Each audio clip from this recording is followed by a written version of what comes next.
नमस्कार, DD news के इस विशेष समाचार प्रसारण में आप सभी का स्वागत है। मैं हूं आंचल गुलाटी गुंबर, मेरे साथ है मेरी सहयोगी मनीषा। तो आइए रुक करते हैं सबसे पहले सुर्खियों का। कर्नाटक में मुख्यमंत्री के नाम को लेकर संशय बरकरार। पद के प्रबल दावेदार सिद्धरमैया और डीके शिव कुमार दिल्ली में डाले हुए हैं डेरा। बैठकों का दौर जारी।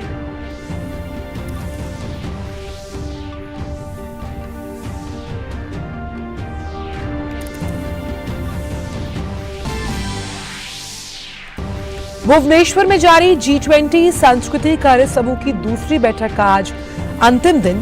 वहीं मुंबई में तीसरी ऊर्जा परिवर्तन कार्य समूह की बैठक का भी आज आखिरी दिन। बैठक में ऊर्जा परिवर्तन और भविष्य की ईंधन के लिए किफायती वित्तीय सहायता पर हो रहा है मंथन।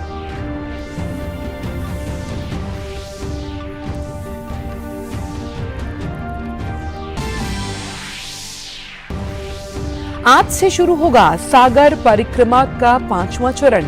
इसका उद्देश्य मछुआरों और अन्य अंशधारकों की विभिन्न दिक्कतों को हल करते हुए महाराष्ट्र और गोवा के तटीय जिलों को इस योजना के दायरे में लाना।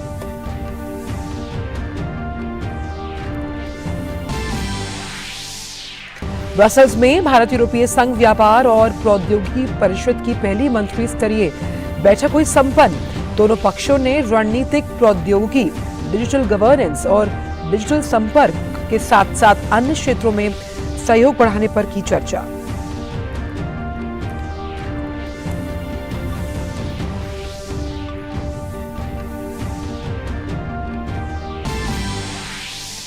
सूचना और प्रसारण राज्य मंत्री डॉक्टर एल मुरुगन फ्रांस में कान फिल्म महोत्सव 2023 में इंडिया पवेलियन का करेंगे उद्घाटन।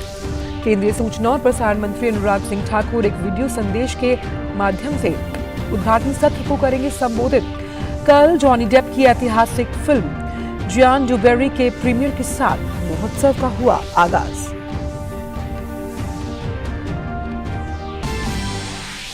आईपीएल में मुंबई इंडियंस को 5 रन से हरा लखनऊ सुपर जायंट्स ने खुद को पहुंचाया प्लेऑफ के करीब।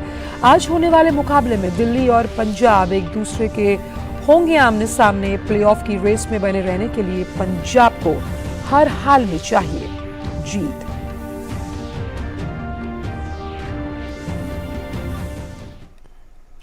और आइए जान लेते हैं इन सभी खबरों को विस्तार के साथ। तो कर्नाटक में मुख्यमंत्री का पद किसके पास होगा, ये लाख टके का सवाल अभी भी बना हुआ है। कर्नाटक के नए सीएम को लेकर बेंगलुरु से लेकर दिल्ली तक हलचल है और बैठकों का दौर जारी है।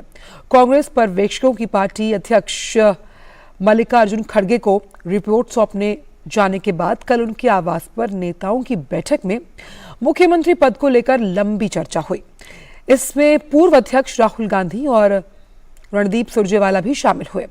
दिन भर चले मंथन के बाद भी अभी तक राज्य के मुखिया के नाम पर मोहर न लग पाना नेतृत्व की असफलता को दिखाता है। हालांकि आज राज्य के नए मुख्यमंत्री के नाम की घोषणा की संभावनाएं जताई जा रही हैं। सीएम पद की रेस में फिलहाल सिद्धरमैया का पलड़ा भारी दिख रहा है, लेकिन डीके शिव कुमार भी पार्टी की मजबूती के लिए जी तोड़ मेहनत का हवाला देते हुए अपना दावा जता रहे हैं। कर्नाटक में कांग्रेस के 135 विधायक विजयी हुए। राज्य में मिले प्रचंड बहुमत में प्रदेश अध्यक्ष डीके शिव कुमार की भूमिका काफी अहम है। भुवनेश्वर में जारी G20 सांस्कृतिक कार्य समूह की दूसरी बैठक का आज आखिरी दिन। वहीं मंगलवार को विदेशी प्रतिनिधियों ने कोणार्क में विश्व प्रसिद्ध सूर्य मंदिर का दौरा किया। मंदिर की भव्यता और इसके समृद्ध इतिहास ने जो ये तमाम विजिटर्स थे उन्हें मंत्रमुग्ध कर दिया। 13वीं शताब्दी में 1238 से 1264 के बीच निर्मित ये सूर्य मंदिर जो है उसका निर्माण किया गया और 1984 में यूनेस्को द्वारा विश्व विरासत स्मारकों में इसे शामिल किया गया। मंदिर की भव्य वास्तुकला देख विदेशी पर्यटक अवाक रह गए। वहीं बैठक में कई अहम विषयों पर भी चर्चा हुई।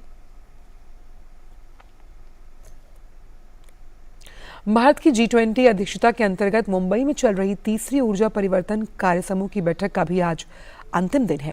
इस बैठक में G20 सदस्य देशों, विशेष आमंत्रित देशों और अंतर्राष्ट्रीय ऊर्जा एजेंसी के साथ साथ संयुक्त राष्ट्र पर्यावरण कार्यक्रम जैसे अंतर्राष्ट्रीय संगठनों के 100 से अधिक प्रतिनिधि शामिल हैं।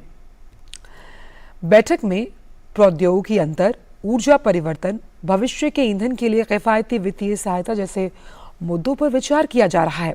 इस आयोजन से सदस्य देशों के बीच समझौते और समझ से स्वच्छ ऊर्जा संक्रमण में वैश्विक सहयोग को आगे बढ़ाने में मदद मिलेगी।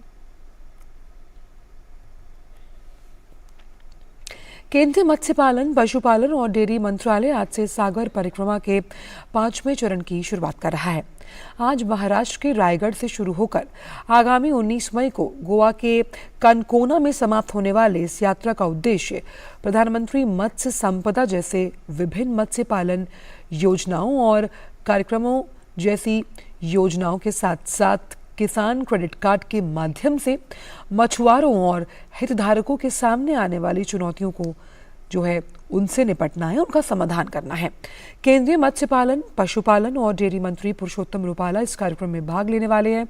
सागर परिक्रमा 75वें आज़ादी के अमृत महोत्सव की भावना को याद करते हुए हमारे स्वतंत्रता सेनानियों, नाविकों और मछुआरों को सम्मानित करते हुए मछुआरों, मछली किसानों और संबंधित हितधारकों के साथ एकजुटता प्रदर्शित करने का प्रतीक है। गुजरात, दमन और दीव, महाराष्ट्र और कर्नाटक में 19 स्थानों को कवर करते हुए 4 चरणों को सफलतापूर्वक पूरा करने के बाद इस अभूतपूर्व पहल को सभी हितधारकों से समर्थन प्राप्त है। चरण 5वें की यात्रा में महाराष्ट्र और गोवा राज्यों में 6 स्थान शामिल होंगे।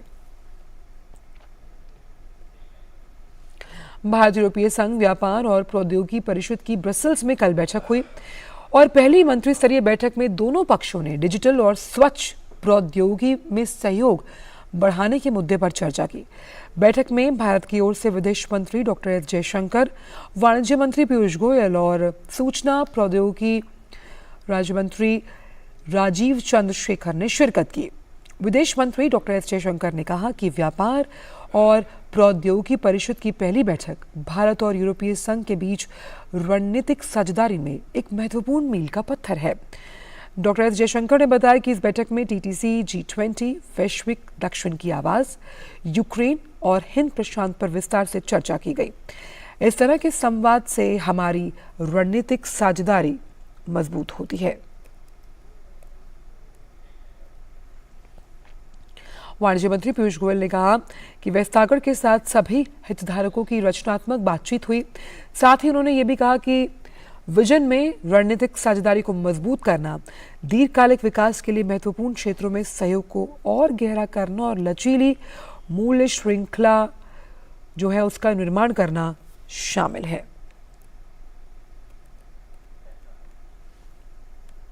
अंतर्राष्ट्रीय धार्मिक स्वतंत्रता पर अमेरिकी विदेश विभाग की 2022 रिपोर्ट जारी करने के संबंध में मीडिया के सवालों के जवाब में विदेश मंत्रालय के प्रवक्ता अरिंदम बागची ने कहा कि अफसोस की बात है कि इस तरह की रिपोर्ट्स अब भी गलत सूचना और गलत समझ पर आधारित हैं। कुछ अमेरिकी अधिकारियों द्वारा प्रेरित और पक्षपाती टिप्पणी केवल इन रिपोर्टों की विश्वसनीयता को कम करने का काम करती है।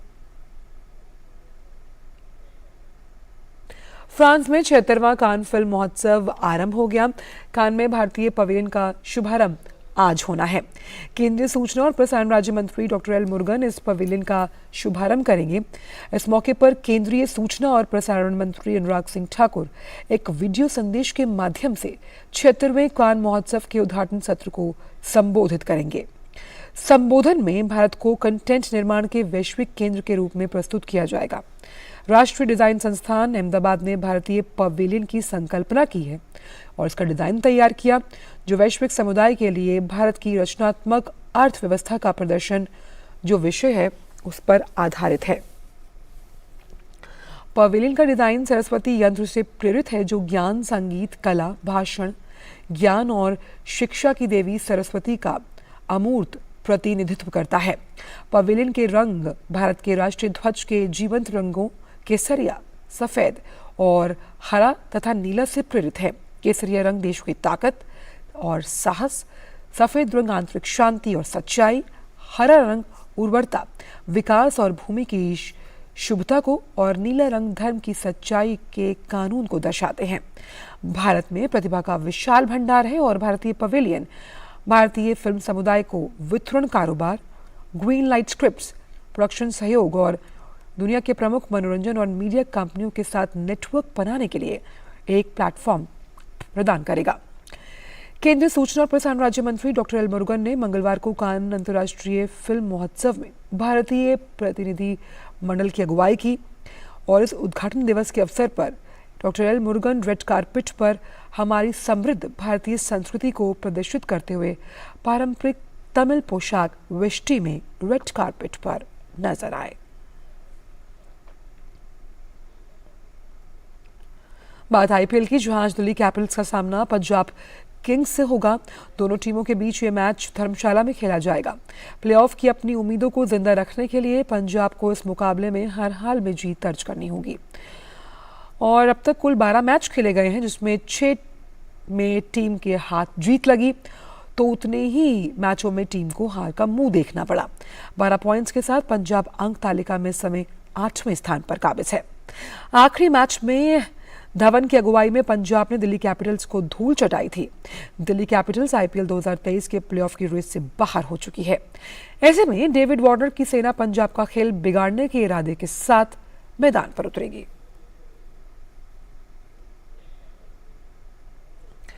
इंडियन प्रीमियर लीग में लखनऊ में कल खेले गए मुकाबलों में लखनऊ सुपर जायंट्स ने मुंबई इंडियंस को रोमांचक मैच में 5 रन से हराकर खुद को प्लेऑफ के बेहद करीब ला दिया। लखनऊ की टीम अब अपना आखिरी मुकाबला 20 मई को केकेआर के खिलाफ खेलेगी और टीम अगर उस मुकाबले को जीत जाती है तो प्लेऑफ में पहुंचेगी। मुंबई के खिलाफ मुकाबले में मैच के हीरो तेज गेंदबाज मोहसिन खान रहे, जिन्होंने आखिरी ओवर में मुंबई इंडियंस को 11 रन नहीं बनाने दिए। लखनऊ द्वारा दिए गए 178 रन के लक्ष्य का पीछा करते हुए मुंबई की टीम 5 विकेट पर 172 रन बना पाई और मुकाबले को गंवा बैठी। इससे पहले लखनऊ की टीम ने कप्तान कुणाल पंड्या के 49 और मार्कस स्टोइनिस की 89 रन की बदौलत 3 विकेट पर 177 रन का स्कोर खड़ा किया था। और फिलहाल इस विशेष समाचार प्रसारण में इतना ही। मुझे और मनीषा को दीजिए इजाजत। नमस्कार।